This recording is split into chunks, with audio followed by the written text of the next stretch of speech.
Police ने PC करके बताया कि उन्होंने आरोपी को गिरफ्तार कर लिया। मुझे यूपी पुलिस की काबिलियत पे पहले से कभी शक नहीं था, लेकिन मेरा ये मानना है पुलिस सरकार की होती है और जो सरकार कहती है पुलिस उस हिसाब से काम करती है।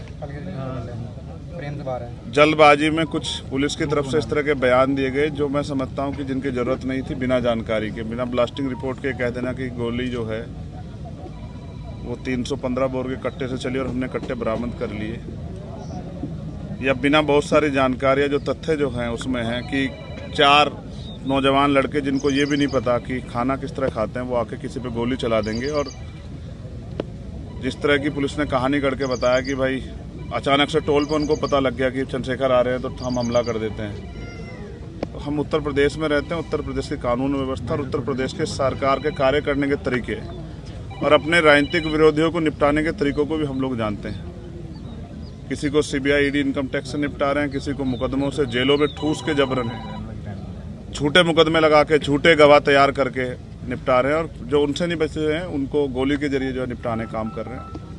इसलिए मैं अभी जांच के कई तथ्य हैं और जांच लंबी चलने वाली, मुझे उम्मीद है कि पुलिस बिना किसी दबाव के निष्पक्ष जो है वो इन्वेस्टिगेशन करेगी और इसके पीछे कौन है, किसने किसके कहे पे, किसके इशारे पे, किसने पैसा दिया, हथियार कहाँ से आए, ऑटोमेटिक पिस्टल्स कहाँ से वो बरामद हुई, कौन कौन इसके पीछे है, कौन मॉनिटर कर रहा था, कौन जो है रेकी कर रहा था, इन सब की जांच हो।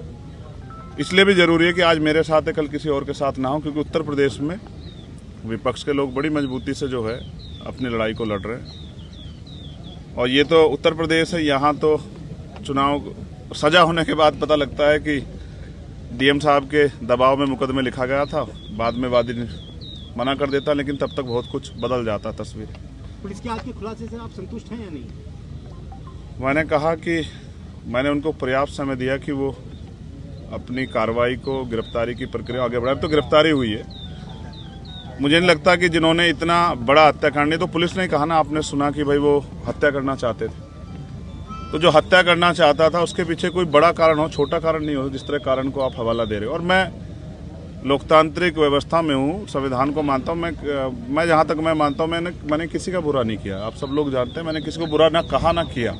मैंने प्रयास किया कि जिसके भी साथ खड़ा हो पाऊँ, जिसकी भी मदद कर पाऊँ, जिसके भी आंसू पहुँच पाऊँ। और ये मैंने सीखा अपने जो सीनियर लोग हैं उनसे। आजम भाई उनमें से एक शख्सियत है जिनसे मैंने सीखा किस तरह से लड़ाई लड़ी जाती है कमजोरों की। तो मुझे लगता है कि अभी उनको जल्दबाजी ना करते हुए, माहौल शांत है, हम लोगों ने लोगों को शांत रखा है, हमने अपील की है। उस समय ईद का त्यौहार था, हमारे कंधों पर जिम्मेदारी थी, हमने लोगों से अपील की, लोगों ने हमारी बात को माना। तो वो जल्दबाजी ना करें, बिना ब्लास्टिंग रिपोर्ट के कह देना कि गोली कौन सी, हमें पता है गोली कौन सी है। तो जल्दबाजी ना करें, सारे जो जितने भी जो तथ्य है, जितने भी जो दिशाएं, उन पर सब पे काम करें। क्योंकि जहाँ तक हम जानते हैं कि हो सकता है किसने पैसा देके कराया हो, क्योंकि वो तो नौजवान बच्चे, उनको इतनी जानकारी नहीं है, उनको ये भी एहसास नहीं था कि ये करने के बाद क्या होगा।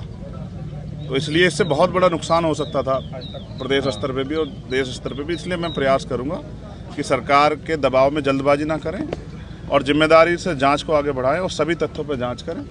और मुझे अभी भी पुलिस के कुछ अच्छे अधिकारी हैं, उनकी कार्यशैली भरोसा है कि वो सरकार के दबाव में काम नहीं करेंगे। और उम्मीद है कि फेयर जांच होगी और ये पता लगेगा इसके पीछे कौन है।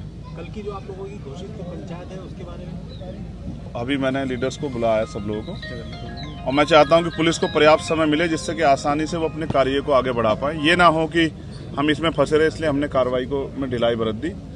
तो आज शाम तक उसकी स्थिति 6 बजे, 6-6:30 बजे क्लियर हो जाएगी। और मेरा प्रयास रहेगा कि मैं उनको समझाने में कामयाब हो जाऊँ कि क्योंकि कावड़ का समय आ रहा है और मोह अच्छा नहीं है, नुकसान हो सकता है। मैं कोशिश करूंगा कि किसी भी तरह का जुटान ना। देखिए, जब आप पे हमला हुआ तो आपने ये कहा था कि हमारे सहयोगियों ने, साथियों ने उन लोगों को पहचान लिया था। तो जिस प्रकार उनके आज आपने देखा प्रेस वार्ता हुई, तो क्या लगता है वही व्यक्ति थे? नहीं, दिखाए नहीं। आपने देखा क्या दिखाए? आपने देखा हो तो मीडिया के लोगों ने बताओ। फोटो भी वायरल हो चुके हैं सर, आपने देखा हो? नहीं, पुलिस की कार्यशैली ऐसी, फोटो किसी का दिखाते हैं, जाता कोई है, हथियार कोई होता है, लगाया कोई जाता है, पकड़ते कहीं से हैं, दिखाते कहीं से हैं। तो इतने कम समय में कट्टे से तो फायर नहीं हो सकती लगातार, और फायर 6-7 हुई है, 3 नहीं हुई है। तो मैं कह रहा हूँ ना, अभी जांच कर लें, जल्दबाजी ना करें। मैं समझता हूँ उनके कंधों पे जिम्मेदारी है, उनको सरकार को जवाब देना है, लेकिन सरकार भी ध्यान रखे कि इस तरह का माहौल ना बनाए कि लोगों में भय का। आप कानून व्यवस्था तो अच्छी कर नहीं पा रहे हो, तो इस तरह की बेवकूफ़ी की बातें करने से कोई फ़ायदा नहीं। तो मुझे उम्मीद है कि पुलिस जांच के इसको सही ओर ले जाएगी और जांच को भटकाने काम नहीं करेगी।